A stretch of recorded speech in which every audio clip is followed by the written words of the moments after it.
I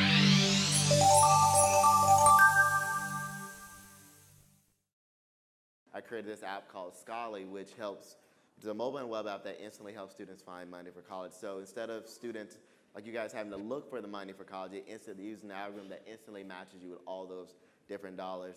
So hundreds of millions of dollars at any given time. And it follows students from high school all the way up to graduate school, if they're returning to school, and even we've helped international students, be able to come to the U.S. with the app as well. So we have 1.6 million users, and we've helped students raise $70 million. We actually, a year and a half ago, we were actually on Shark Tank, and we got a deal with two sharks. We started the biggest fight in Shark Tank history, so we were able to get a lot of traction from that. The app was #1 in the App Store for about a month after that.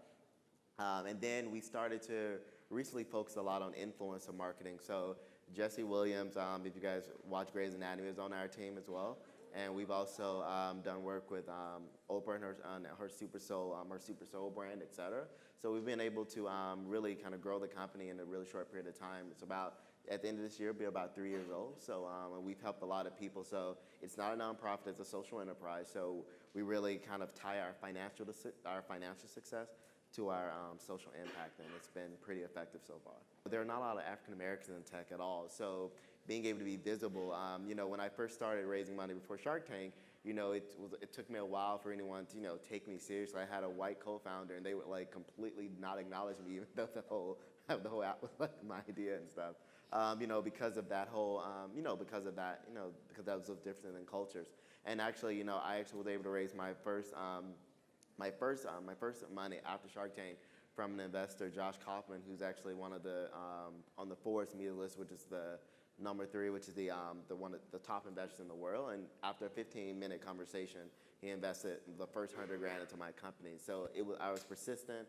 I went through that process. It took a while, but and after that, things kind of were able to kind of go up from there. So I think that it's really changed my perspective to understand that there is a lot of money out there, and we have to access that. And I think that with exposure and conferences like this, and also you guys having role models like us, it really helps you guys understand that it's it's easier to start a tech company than it is to start like a food company or a clothing company, et cetera. The cost of the barrier to entries are so low, but the returns are so high. When you're solving a social cause, it's one is very marketable, but also you create something that has a real problem, right?